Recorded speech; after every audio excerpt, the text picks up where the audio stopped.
Now, it began last year, the Me Too campaign, a spontaneous global outpouring of women on social media highlighting harassment and unfair treatment in the workforce. Look, it's absolutely fantastic to see, Ed, but what I want to know is where is this really taking us? What will the Me Too mean for men and women and the way they interact? To help us navigate that future, please welcome our relationship expert, Dr. Nikki Goldstein. Hello, Nikki. Hi. So, Nikki, the campaign has highlighted so many wrongs when it comes to the way that we communicate. How has this actually changed? Well, I think what's changed is that women are now speaking up and they're being heard for really what's going on. Yes, we're going to see a percentage of people, we're going to question the validity behind it. Is this, 15 seconds of fame? But now we're seeing this avenue where women can stand up and say, this was not right, and people are trusting that. In the past, women have been told either not to speak up, or when they have, it's kind of been shoved underneath the rug. So this is a good thing. But, of course, it starts to make dating and hooking up very tricky. So it's a language and physical action thing. What changes should we be making?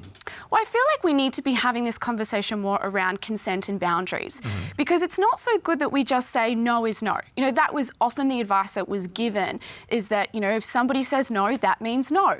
Well, that's not so clear-cut these days. What does no mean? What happens if someone is still going with something that they don't really feel like they're into, but they're feeling pressured to? Maybe they're saying yes, but they're feeling uncomfortable.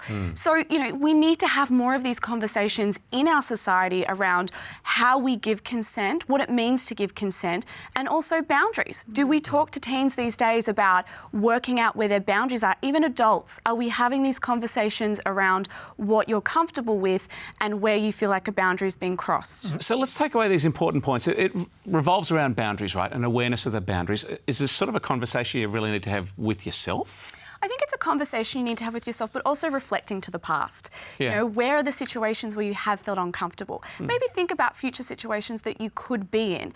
Ask your friends, have that conversation with someone else and say, well, where are your boundaries? What are you comfortable with and what aren't you comfortable with? Great points. Reflect on past situations, maybe where your boundaries were crossed, readjust that as your sort of true north, and also ways to communicate consent, really important point too. And that's important because it's not so much as just saying no these days. Yeah. It's things like your position, your body language, physically where you are. If you are going home with somebody for a drink and you're not comfortable with that, well, then maybe being in their home is not a great way of saying, this is not what I'm comfortable with. Great to see you for our first show. Welcome back. Thanks, Dr. Nikki Goldstein. Thank you for having me.